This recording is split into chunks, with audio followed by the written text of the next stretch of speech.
Best ever listeners, how you doing? Welcome to the best real estate investing advice ever show. I'm Joe Fairless. This is the world's longest running daily real estate investing podcast. We only talk about the best advice ever. We don't get into any of that fluffy stuff. We hate that fluffy stuff.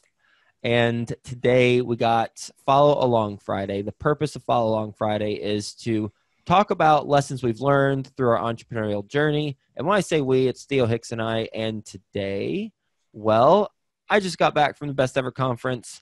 And Theo couldn't make it. He couldn't make it unexpectedly, or rather, I guess, expectedly. Theo, if you want to share why, feel free to do so. If not, we'll just say it's a family thing. Do you want to share? Family thing, yeah. Family thing. All right, he had a family thing. And so this year, there's some lessons learned that I came across with the conference. And there are some things that I thought would be relevant to you, best ever listeners. And that's what we're going to talk about. That's how we're going to approach our conversation. So first thing, you want to jump right into it, Theo? Well, I did have one question. I don't think I've asked you this before, but I know, kind of for you, the progression went from doing a kind of, you taught people how to buy single family homes. So it was kind of a smaller little group where you were presenting. And then that kind of evolved, not necessarily from that exactly, but it progressed to the meetup group, and then eventually progressed to the conference. And so I was going to ask you, at what point do you think people should make that jump from doing a meetup to putting on an annual conference?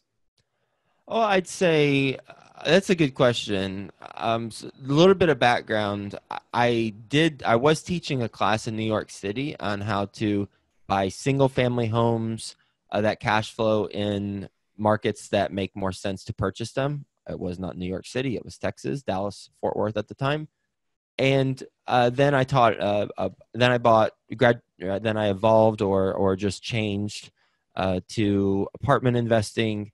And then I taught a class on how to buy apartments.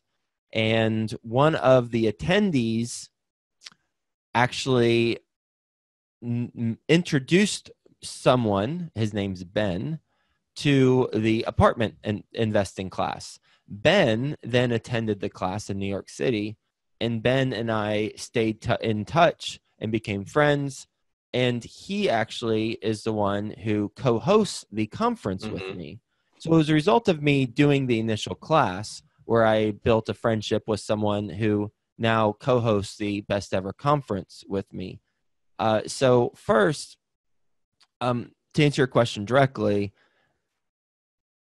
if you are serious about building a network, and as Robert Kiyosaki talks about, the richest people in the world build networks, everyone else looks for work, then put on a conference. And it doesn't have to be as formalized as what I do and Ben does with the Best Ever Conference. It could simply be a larger meetup and a larger meetup and a larger meetup. And as that meetup grows, it gets larger and larger and larger. Then you simply host a one-day thing on a Saturday at a larger venue, tell people to invite their friends, and then it evolves from there. So my suggestion is to go with the evolution of your network versus trying to start from scratch and putting on a conference in a city where you don't live. So that's what we did. Ben lives in Denver, Colorado, so he approached me, and it was already on my list of things to create, but I didn't have the ability, or rather I should say, I did not prioritize it in my life and my business to have a conference. But I knew I wanted to do one. I just didn't want to do the logistical stuff. And Ben came to me and he said, let's do this conference. We'll split it 50-50. I'll do the on-the-ground execution. You help with speaker introductions and identifying the right speakers for the topics and the promotion of the conference. I said, great. And so off we went. So start with the meetup and then grow from there and then see how you want to evolve it. Okay. Yeah. Perfect. Some things I learned at the conference this year. And they're all real estate related, but some on the surface might actually the first one on the surface might not sound like it is, but I'll tell you how we come full circle with it. I heard about a funny comedian. His name's Brian Regan. Have you heard of Brian Regan, Theo? It sounds familiar, but I don't think Look so. up his stuff on YouTube. He's a really funny guy. He's been around a while, and he's got a bit about the invention of the ironing board and how that's the worst invention ever. And I will not try to mimic what he says about it because I am not a comedian, and I don't want to even. I don't want to mess up his set. So go check out Brian Regan. Go come up on to look it up. So that was one thing I learned, but here's the real estate angle. So Colleen and I, my wife and I, we were after the conference. So the conference was a week ago. Came home and I was like, hey, I heard about this funny comedian. Maybe we check it out. So we started watching one of his videos, and it was hilarious. It was an hour set. And then I got more interested in him and his background because I heard about him from multiple people at the conference during one conversation. But one person, we started talking about comedy. One person said Brian Regan, and everyone else in the group were like, oh, yeah, you got to listen to that guy. It's clean humor. It's Jerry Seinfeld-esque type of insight, not bathroom humor, which I don't enjoy.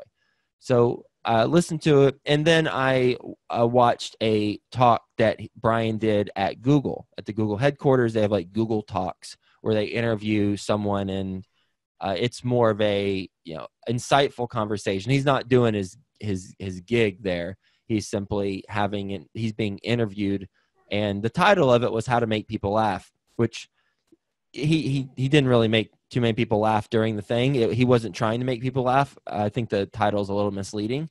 It was more about his story and how he got to where he's at as a successful comedian who's performed at Radio City Music Hall and a bunch of other places. And I got I wrote down some takeaways as real estate investors that we can learn from his story. Takeaway number 1 is when he first started, he was taking as many opportunities to be in front of people, to be on stage as possible.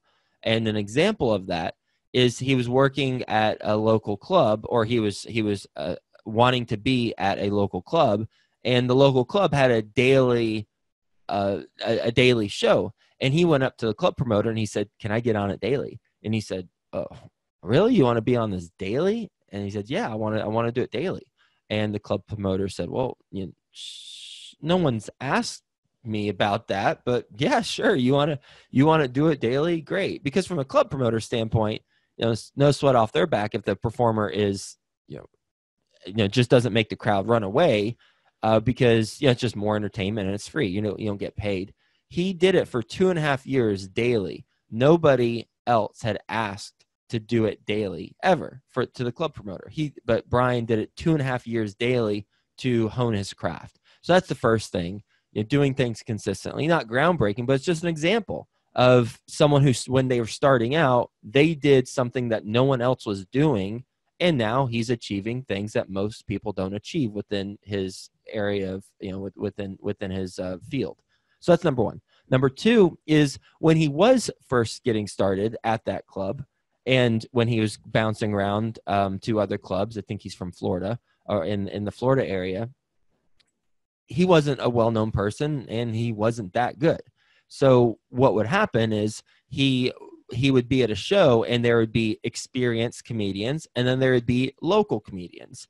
And the experienced comedians would go on first, for the first 3 hours. And then the local comedians who are trying to make a name for themselves, then they go on after. Well, the MC would usually say, "Okay, everyone, hope you enjoyed the show."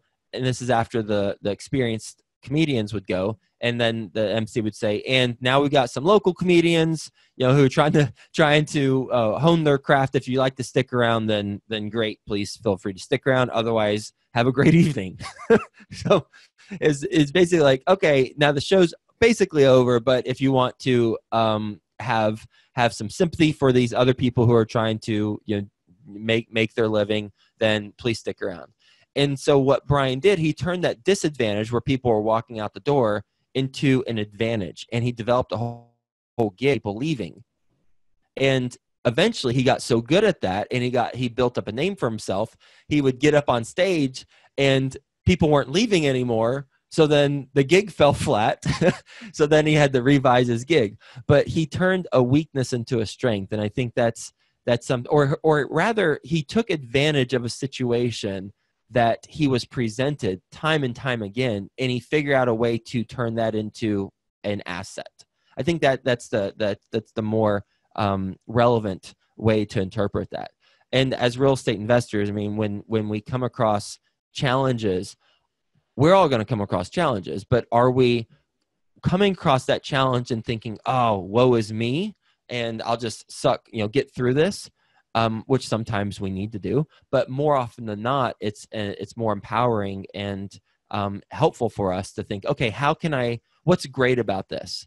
And that's what Tony Robbins talks about. Anytime you come across a situation, asking yourself, what's great about this? And it forces your mind to think about some things that are great about this, and then thinking about how can I turn this into an asset? And then the third thing, and then I'll pause for a moment before we go on to some more tactical things from a real estate standpoint that are not Brian Regan related. The third thing I learned from Brian and his Google talk was when he's writing his stuff, he doesn't try to make others laugh.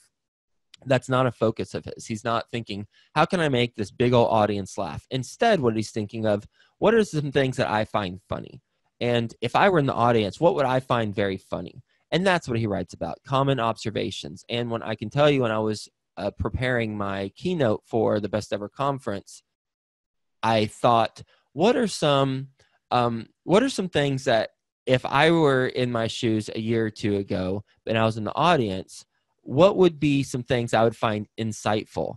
And that was a good litmus test for the things I talked about at the conference during my keynote, because if I can objectively think, okay, these are pretty interesting, or this might not be as relevant, or maybe this is too obvious, or maybe this is semi-obvious. I don't want any of that stuff. I want some insightful things that are deep and meaningful that we can make some impact on. And so when we're focusing on public speaking, here's a tip: when you're focusing on public speaking, don't try to impress everyone in the audience. Think about one person, whether it's yourself a couple years ago or whether it's your ideal customer or client. Think about that one person and what would they find interesting. If they would find it interesting, then it's likely you're going to find other people who will find it interesting. Yeah, it's an interesting observation. It's always amazing to see how you can take something that seems completely unrelated to really anything and then make it related to real estate. The one that resonated the most with me was number 2, when you're talking about how, he all the good comedians went first, and then all the kind of local comedians went second, and they essentially sent everyone home. And so it's kind of like a bad thing. And I'm sure, some of the local comedians didn't really appreciate that or want to do that. And it just kind of reminds me, I was doing a syndication school episode talking about how to find deals in hot markets. And one thing you can do is essentially pursue the deals that no one else wants, but figure out how to actually figure out how to make those deals make sense. So it's kind of similar to what he was saying, where nobody probably wants to have everyone leave, but figure out what you need to do in order to take advantage of that situation, because it's your only shot at really making it from a comedian standpoint.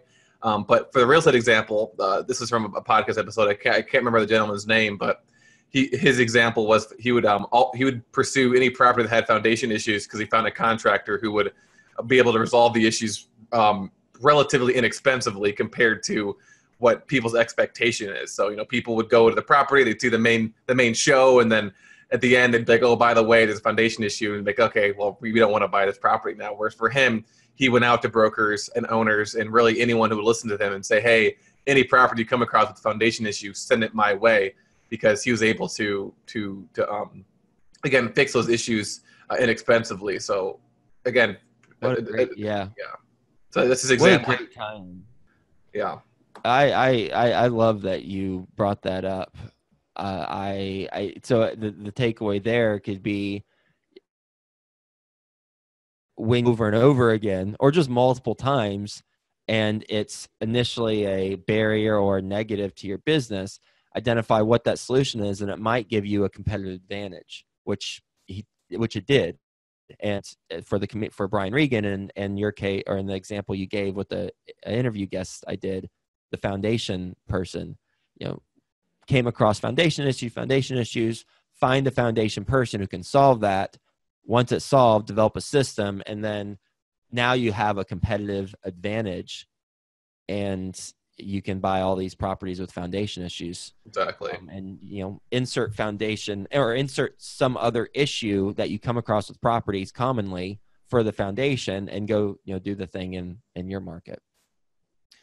The second thing is, so that was all those with Brian Regan, and the three things, three like sub bullets was number one. Number two will be quicker. John Chang, a Marcus and Millichap, heads up their he's the lead economist. He might have a different title, but basically economist at Marcus and Millichap. He presented on insights on the market and trends. And one interesting thing he mentioned, this was very surprising, and I think a lot of the audience in attendance thought it was surprising as well, is he said that the job market is directly tied to Class C occupancy. So when the takes place, correction, and the employment goes down, so too will Class C occupancy. And he said it's actually better to be in Class A properties, which goes against what it goes against, and many people in the audience thought that. And I was raising my question, asked, can you elaborate on that a little bit? But someone beat me to the punch, and they asked to elaborate on it after his initial talk. And he said that Class A residents, they've got better jobs, more qualified, and Class C residents, service-related jobs that tend to get cut, and they don't. And the big thing he was mentioning was savings or lack thereof. Class C residents, not as much of a savings account, so it impacts them more, the recession, whereas Class A, it doesn't as much. He said now all of his insights are macro level; they're not market specific. So perhaps some markets might react differently. What I take away from that is it's really good to be in Class B, because I'm not sure I'm fully on board with Class C being or Class A being the better performing asset class than Class C during a correction. I'm not sure I'm on board with that. It depends on what you buy it for, I guess. Ultimately, it depends on what you buy it for, because if it's new construction, you got to have a certain price per square foot or rent per square foot to pencil the property or to pencil the project. And I just see a lot of concessions take place in Class A during corrections. So I think a happy medium is Class B, and stick to Class B properties, because regardless of who's right or which school of thought is correct, if you're in the middle, you're mitigating the risk pretty well. Yep. Agree. The third thing is Matt Rodak mentioned something that really opened up my eyes too. Matt Rodak, he's with Fund That Flip, and you best ever listeners, Fund That Flip because they've been a sponsor on this show many, many times. And I consider Matt a friend of mine. We've known each other for many years, and he mentioned something that I hadn't thought of before. So someone was talking about population growth or lack thereof. And he said one thing to keep in mind is don't just look at if a market is losing or decreasing in population and write that market off. He said what you need to look at is if a market is decreasing in population, then what demographics within that population decrease is actually leaving versus are they gaining any other demographics within that population? And he mentioned Pittsburgh specifically. He said Pittsburgh, their population is decreasing, but if you look at the demographics closer, it's because older people are leaving or dying. And and it was top heavy with older people. So they're leaving or dying, and the 21 to 34, or whatever it was, that demographic, that's actually increasing. So it's an interesting dynamic to look underneath the surface some. So don't just look at a population growth or flat, if it's flatlining or decreasing. Dig a little bit deeper and see that what age group is actually causing that to take place, because it could actually be a really good opportunity. I'm not saying go invest in Pittsburgh, but I'm just saying conceptually it could be a good opportunity to find a market that is decreasing, and so people are writing it off, but then that's increasing in population from a younger demographic, which likely shows signs for future growth. Yep, and that's why for our market evaluation guide that we have on the blog, as well as what we discussed on Syndication School, starts with look at the 5-year population trend, and then the second part is look at the 5-year population age trend and break it apart between kind of just 10 years and see which ones are increasing, which ones are decreasing. As you mentioned, a flatlining population isn't necessarily a disqualifier if, as long as there is some age group that is increasing and you were able to target that with your investment strategy. So yeah, that was a great point by Matt. I never articulated it that way in my mind, but now I know exactly why we did population and then population age at the same time. Number 4, an investor of mine, she mentioned, I love the conference, wish there were more females on stage. And a handful of females mentioned the same thing to me. So a takeaway is we're going to incorporate more females on stage, and we intentionally tried to incorporate as many as we could. So it was something that was top of mind for me going into it, but we missed the mark on it clearly. So I think we had 10 to 15% of the speakers were females. So we'll look to make a more focused effort on that. So that's just a takeaway there. Theo, do you have any comments about that? Yeah, it's about my fault because I always say guys whenever I read this review. So I need to I'll start saying guys and girls, and we'll get we'll more at the conference next year. Yeah. And yeah, I think it's because they've been so turned off because you always say guys during thinking the same thing. That's probably why we didn't have enough speakers that are female. And then the 5th thing is I was speaking to Ryan Gibson. He's with Spartan Investment Group or Investing Group, and he's ahead of their investigations. And he was talking to me about how he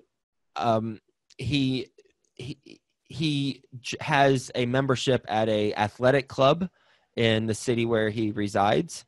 And, it's like a city club or athletic club. It's a paid membership. And it's, in my mind, it's, kind of like a more, well, it is a more affluent group of people, financially speaking. And so he said, well, think about it. Do you work out at Planet Fitness or do you work out at a club like this? And I personally work out in my basement because we got some equipment there. So that's what I run hood to get my cardio in. But it's interesting. And he was talking about how he does the things that he was going to do anyway, for example, working out or hosting happy hours for investors, but he does it at this club where there are other accredited investors who he could come across. And so for me, I'm going to look into it for Cincinnati. I don't know if it's going to be right for me because I don't like dressing up at all. I like wearing jeans and, a flannel shirt or something. That's my thing. And I believe you have to dress up to go to these, the clubs, at least to go in there. And it's just not my thing. Never been my thing. He enjoys dressing up. He enjoys, looking good. And so I don't know if that this particular tactic is for me, But the overall or their overarching insight is for me, and I think it is for anyone else who's listening, and that is to consciously maximize every minute that we spend when we're focused on business. And there are ways to maximize the minutes that we spend, even if we're previously weren't focused on business, for example, working out. And another example of that, and I talked about this in my keynote, maximizing our time is incredibly important.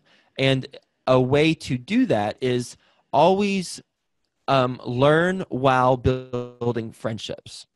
Learn while building friendships. So I mentioned this this past weekend. I would argue that Bigger Pockets is a more effective use of someone's time than listening to this podcast, unless you're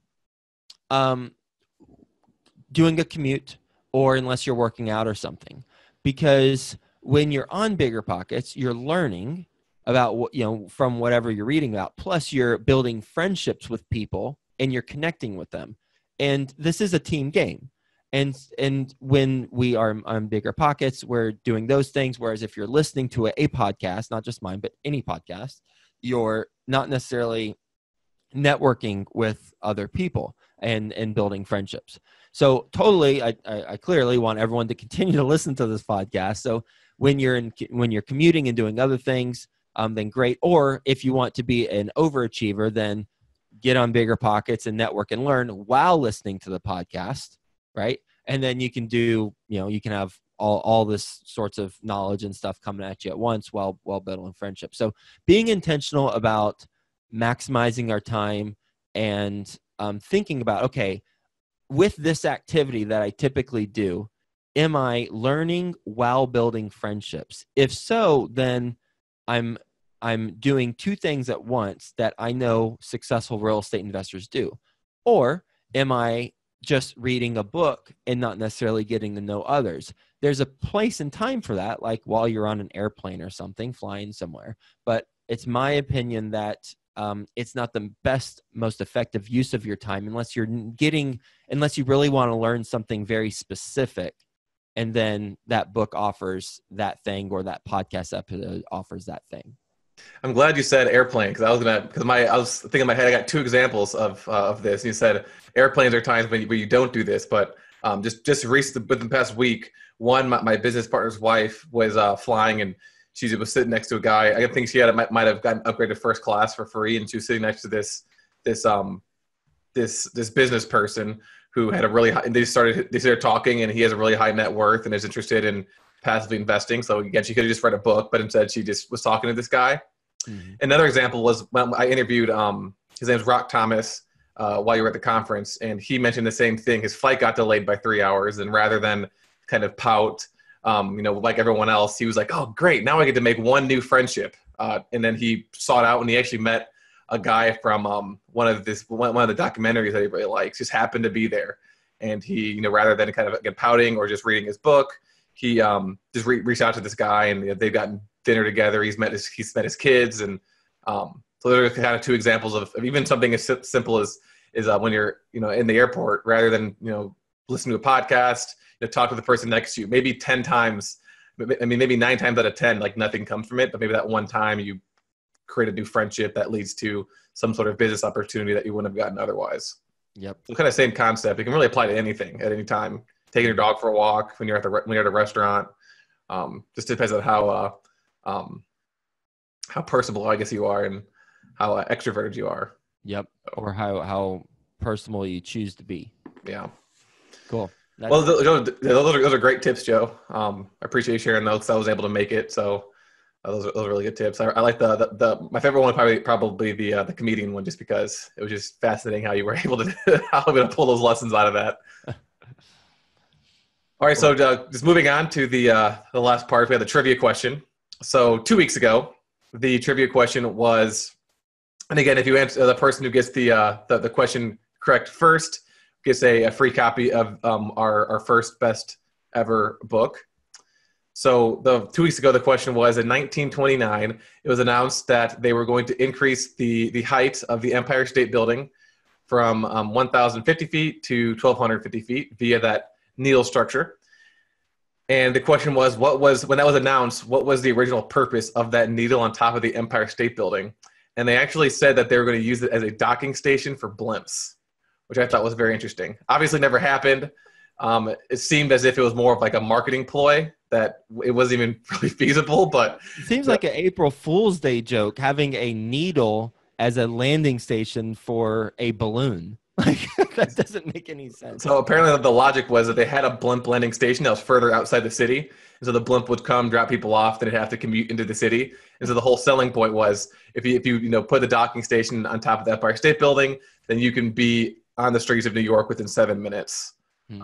So obviously it didn't happen, but I just thought that was funny. You'll probably be on the streets of New York in about 8 seconds, however long it takes to fall from the top to the bottom of the Empire State Building.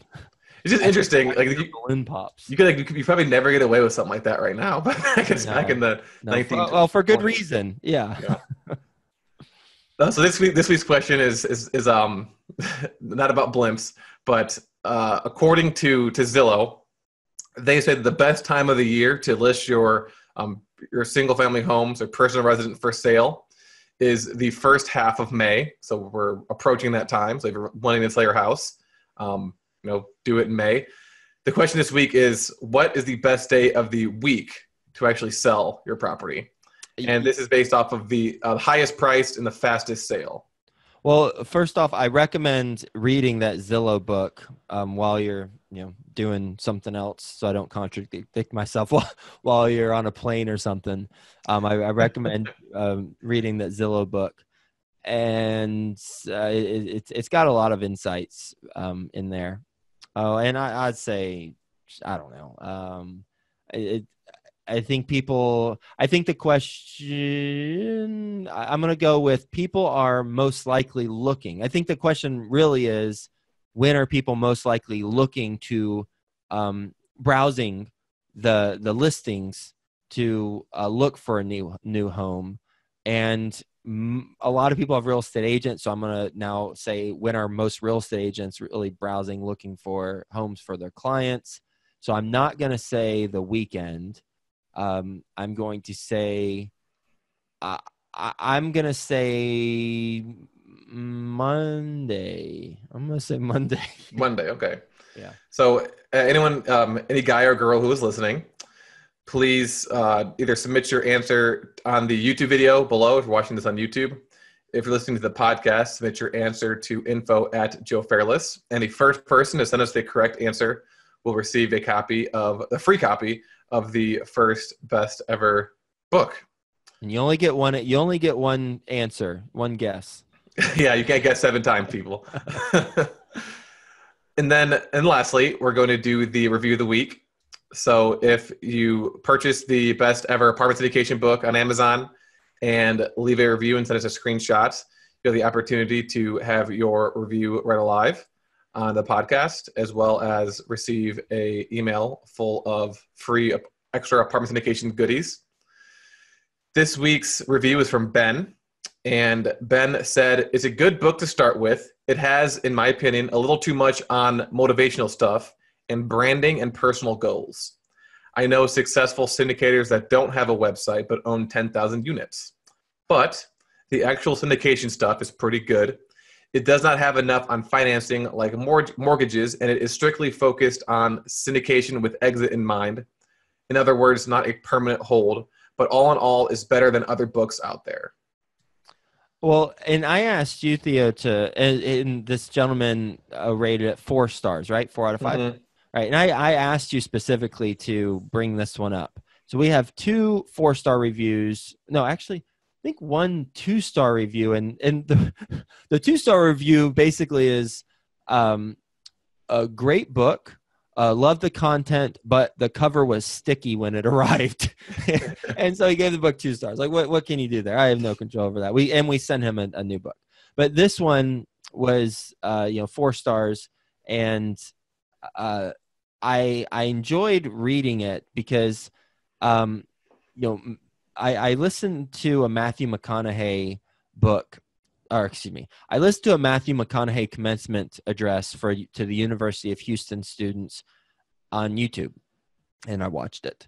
And I recommend that. And one of the things that he mentioned in there was read your critics' reviews of you, because oftentimes it brings to light things that you're really good at. And so when reading this review, it's important to understand what we didn't focus on as much, according to this John. What's his name? Brian? Ben. According to Ben. But it's also important to note, okay, this is a person clearly, they don't know me, and they're someone who came into the across the book in some other way. And so I love reading these reviews because they don't care what I think, most likely. And so they're telling it like it is. And what the review made me realize is, okay, there are certain aspects that I am good at talking about, and you are, Theo, good at talking about, and there are other aspects that we don't focus on as much. And so I think it just showcases some of the strengths, and then also brings to light some of the things that, should we choose to elaborate more on, then we could. And again, it's 4 out of 5 stars, so overall 2 thumbs up. But it is good to also surround yourself with people who don't mind saying it like it is to you. And when you are putting yourself out in public, that happens. And believe me, the first time I got something like this, which was many years ago, where someone was criticizing what I was doing, it hurt bad. Mm-hmm. But that's just what's going to happen. And I'm not saying this person was in that category. Clearly they had a good experience with the book. But it was something that it's important to just keep in mind.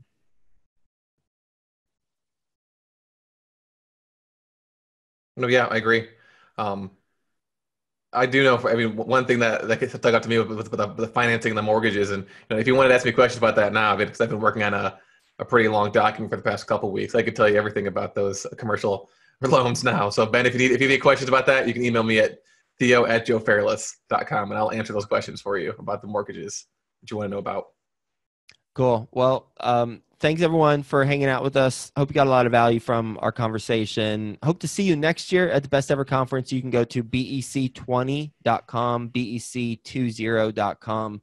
We've got it all set up, and ticket prices increase every single week, and we got about 1 year. So if you want the best price for the tickets, then go to bec20.com. If you don't know if you're going to attend, but you think you might because it's a year away and who the heck knows what you're going to be doing 1 year from now, then get the tickets now, and then you get a full refund minus $99 up until, I believe, December, but just double check me on that whenever you purchase. There's certainly a full refund other than $99, but I'm not sure exactly what the date is. But I think you got all the way through 2019 to figure out your plans. So you can lock in the ticket prices now at bec20.com and see you in Denver. All right. Talk to you later.